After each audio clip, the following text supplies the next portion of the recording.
Tired of this unbalanced nation, tired of being taxed with no true representation. Those that represent my views don't get the respect they deserve to be getting. Down with the revolutionary rebellion, controlled opposition, just an elitist operation. Globalization through unification. No wonder these scumbags are working overtime trying to figure out the best way for infiltration. Urban terrorists with patience. They don't even take our voices serious. Mindless capitalists with their hearts on a one world nation. Intruders that want us to commit with our very own differences. End up embracing the same one world nation that we're trying to avoid and get rid with. Damn, they're getting real rich. Working class turned independent, yet off of us, the elite still makes a profit. Twisting and turning shit while we think we're gaining some ground in this. Remember, neo-colonialism is the last stage of the capitalists. After this, everyone will become working class citizens, except the very few that's at the top of the list. The ones that'll rule like kings and queens over all of this. Unseen and unacknowledged, yet still very powerful and rich. Using the voice of the voiceless to carry on with this. The message, a hope you didn't miss. Michadini.com. Support the cause. Support the cause.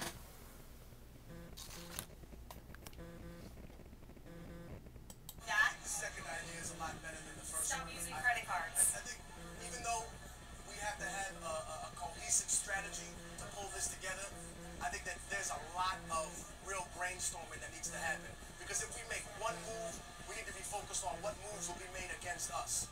You know, this is a chess game. Just like the United States chess game in the Middle East, where they're willing to give up a few pawns, but what they really want is pieces. They're willing to trade a few lame duck presidents, because what they really want is the main characters out of the building, you know? They're willing to trade the pawn, Benghazi. Get out of here, he's a pawn, right? The other guy used to be a player, Mubarak, became a pawn. What do they want? The bishop, Gaddafi, gone. Now, they want the queen, Iran, out of there. It's a huge chess game, and don't think that they're not playing that here either. We have to not only be focused on what the next move, but what the reaction to what their reaction of our next move is. We have to think ahead of the game, which is why I said there should be more brainstorming sessions here, and I'm not so sure if they should always be in public, because I think honestly that we're not the only ones watching this. We'd be a fool to think that there aren't people involved here or around this area that aren't sleeper cells or agents. That's not me being paranoid. That's just the truth. You know? The first black person to ever work for any Secret Service agency was Agent 800.